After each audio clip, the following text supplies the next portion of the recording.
میرے نبی نے فرمایا، صحابہ قیامت کے دن جب اہل جنت اہل جہنم سے پوچھیں گے کہ اگر تمہیں کس چیز نے دوزخ میں ڈالا، تو ان کا پہلا جواب یہی ہوگا کہ ہم لوگ نماز نہیں پڑھا کرتے تھے، ہم لوگ اللہ کو سجدے نہیں کرا کرتے تھے۔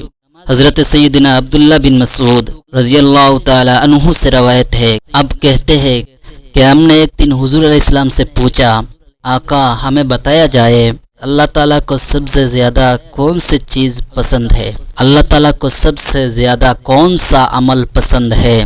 میرے کریم نبی نے فرمایا کہ صحابی، اللہ تعالیٰ کو سب سے زیادہ جو عمل پسند ہے، محبوب ہے، وہ ہے مقررہ وقت پر باجماعت نماز ادا کرنا۔ جوانو، میں تمہیں گناہگار ایک شخص کی کہانی سناتا ہوں، گناہگار شخص کا سبق، موضوع واقعہ سناتا ہوں، دل کے قانون سے سنے گا۔ ایک گناہگار شخص تھا، کار تھا، سیاکار تھا، شرابی تھا۔ علاقہ جانتا تھا کہ یہ گناہگار ہے، بدکار ہے، سیاکار ہے۔ علاقہ جانتا تھا یہ شخص شرابی ہے۔ زندگی کے دن گزر گئے، یہ گناہگار شخص فوت ہو گیا۔ اس کے انتقال کے بعد جب اس کی قبر کھود گئی، لوگ دیکھ کر حیران ہو گئے۔ اس کی قبر میں نور ہی نور تھے، روشنی ہی روشنی تھی، گلاب کے پھول اگے ہوئے تھے جن کی خوشبو سے قبر میں عطر پھیلا ہوا تھا۔ ایسے لگتا تھا جیسے کہ جنت کی کھڑکی کھول دی گئی ہو، جنت سے ٹھنڈی ٹھنڈی ہوائیں چل رہی ہو، خوشبو آ رہی ہو۔ لوگ دیکھ کر حیران ہو گئے، یہ تو گناہگار تھا، یہ تو بدکار تھا، یہ تو شرابی تھا، پھر قبر میں روشنی کہاں سے آ گئی؟ قبر میں خوشبو کہاں سے آ گئی؟ ٹھنڈی ٹھنڈی ہوا کہاں سے آ گیا؟ خیر، اس گناہگار شخص کی تدفین کی گئی۔ دفن کرنے کے بعد لوگ اس گناہگار شخص کی بیوی کے پاس گئی کہ مائی، تیرا شوہر آخر کون سا ایسا عمل کیا کرتا تھا جس عمل کی وجہ سے آج ان کی قبر میں نور ہی نور تھا، گلاب کے پھول اگے ہوئے تھے جن کی خوشبو سے قبر میں عطر پھیلا ہوا تھا، اور تیرا شوہر تو شرابی تھا، اس کی قبر میں روشنی کہاں سے آ گئی؟ بی بی نے کہا، بھائی میرا شوہر واقعی گناہگار تھا، بدکار تھا، وہ شرابی تھا، پر اس کی عمل ایک ایسا تھا جو اس کی بخشش کا ذریعہ بن گئی۔ میں یقین سے کہتی ہوں کہ وہی عمل میرے شوہر کی بخشش کا ذریعہ بن گیا ہوگا۔ لوگوں نے پوچھا وہ کون سا ایسا خاص عمل تھا؟ تو اس کی بیوی نے کہا، وہ عمل یہ تھا کہ جب فجر کی اذان آتی تھی، فجر کی اذان سن کر میرا شوہر کیا کرتا؟ میرا ایک بچہ تھا جس کی عمر 4 یا 5 سال کی تھی۔ میرا شوہر اپنے بچے کو اٹھاتا، بیٹے اٹھو، خود بھی وضو کرتا، اپنے بچے کو بھی وضو کراتا۔ وضو کرانے کے بعد اس کی انگلی پکڑ کے یہ کہہ کے مسجد کی طرف چلا جاتا، بیٹے آؤ، مالک کا گاتے اس کی گیت گانا چلتے، آؤ بیٹے جس مالک کی ساری کائنات سجدہ کرے، چرند پرند انسان حیوان ساری کائنات اس وقت جس کریم رب کے آگے جھکے ہوئے، آؤ اس کریم رب کے آگے جھکنے چلے، اس کریم رب کو سجدہ کرنے، آؤ بیٹے نماز پڑھنے جائے۔ ہو سکتا ہے 5 سال کا بچہ تھا، 5 سال کی بچے کو یہ کہتا کہ بیٹے ہو سکتا ہے یہ نماز ہماری زندگی کی آخری نماز ہوگی، بیٹا ہو سکتا ہے یہ اذان ہمارے زندگی کی آخری اذان ہو، بیٹا ہو سکتا ہے میرا اللہ آخری بار ہمیں بلاوا دے رہا ہو، آخری بار نماز پڑھنے کا موقع دے رہا۔ جب نماز پڑھنے کے بعد گھر میں آتا، میرا شوہر ان پڑھ تھا، پڑھا لکھا نہیں تھا، گھر میں آتا قرآن مجید اٹھاتا، پہلے اس کی زیارت کرتا، پھر قرآن مجید کی اس کی سطروں پر ایسے انگل پھیرتا تھا، اس کو بسم اللہ تک پڑھنے نہیں آتی تھی، ایسے ہی انگل پھیرتا تھا، ساتھ میں کہتا کہ میں بدبخت ہوں، پڑھ تو نہیں سکتا، چلو میرے پاس علم تو نہیں ہے، قرآن کریم کی زیارت کرنے کے لیے اللہ نے مجھے تو آنکھیں دی، قرآن کی زیارت کر سکتا ہو، اللہ تعالیٰ اگر مجھے بخشنے پر آئے تو یہی عمل میرے بخشش کے لیے کافی ہے۔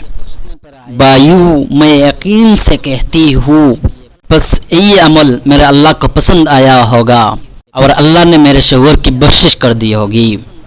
جوانو، جو شخص گناہگار ہو، بدکار ہو، سیاکار ہو، خطاکار ہو، شرابی ہو، لوگ بھی جانتے ہو کہ واقعی یہ شخص شرابی ہو، جو شخص ایک نماز پڑھے اس کو اتنا مقام ملتا ہے کہ دنیا میں اس کو بخش دیا جاتا ہے۔ مجھے بتاؤ جو شخص نماز پنجگانہ باجماعت ادا کرے اس کو کتنا مقام ملتا ہوگا۔ میرے حضور علیہ الصلوۃ والسلام نے فرمایا نمازی کو 3 چیزیں ضرور ملتی ہے۔ ایک، قدموں سے آسمان تک فرشتے اسے گھیر لیتے ہیں، قدموں سے آسمان تک فرشتے اسے گھیر لیتے ہیں۔ دوسرا، آسمان سے لے کر اس کے سر کی چوٹی تک رحمتیں برستی رہتی۔ تیسرا، جب بندے سجدے میں ہوتا ہے تو ایک آواز دینے والا فرشتہ آواز دیتا ہے کہ بندے تو یہ جان لے کہ تیرے سامنے اس وقت کون کر رہا ہے اور تو کس سے مخاطب ہے۔ خدا کی قسم قیامت تک سجدے سے اپنے سر اٹھائی نہ۔ حضرت سیدنا امام علی مقام امام حسین رضی اللہ تعالیٰ عنہ سے پوچھا گیا حضرت آپ کو نماز عزیز ہے یا جنت عزیز ہے؟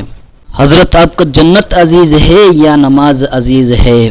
آپ کو جنت عزیز ہے یا نماز عزیز ہے؟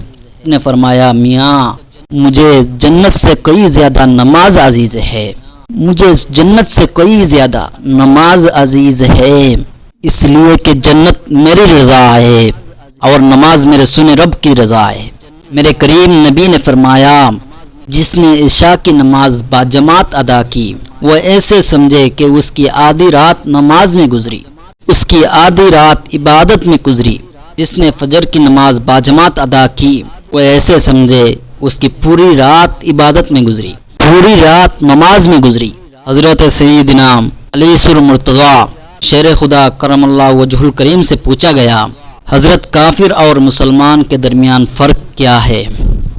کافر اور مسلمان کے درمیان فرق کیا ہے؟ حضرت علی نے فرمایا میاں کا کافر اور مسلمان کے درمیان فرق صرف نماز کا۔ مسلمان نماز پڑھتا ہے اس لیے وہ مومن ہے، اس لیے وہ مسلمان ہے۔ کافر نماز نہیں پڑھتا اس لیے وہ کافر ہے۔ صحابہ کے دور میں یہ تھا کہ جو فجر کی نماز نہیں پڑھا کرتا تھا، جو عشاء کی نماز نہیں پڑھا کرتا تھا، صحابہ کہتے تھے کہ یہ تو ہے ہی منافق۔ بندہ مومن ہو فجر کی نماز چھوڑ دے، بندہ مومن ہو عشاء کی نماز چھوڑ دے۔ اگر آج ہمارا اس دور میں صحابہ ہوتے تو کیا خیال ہے؟ ہمیں مسلمان کہتے ہم نے تو 5 نمازیں ترک کرتی۔ نماز دین کا ستون ہے جوانوں، نماز میرے کریم نبی کی آنکھوں کی ٹھنڈک ہے۔ جس شخص کے اندر نماز ہے اس کے اندر سب کچھ ہے، جس کے اندر نماز نہیں ہے اس کے اندر کچھ بھی نہیں ہے۔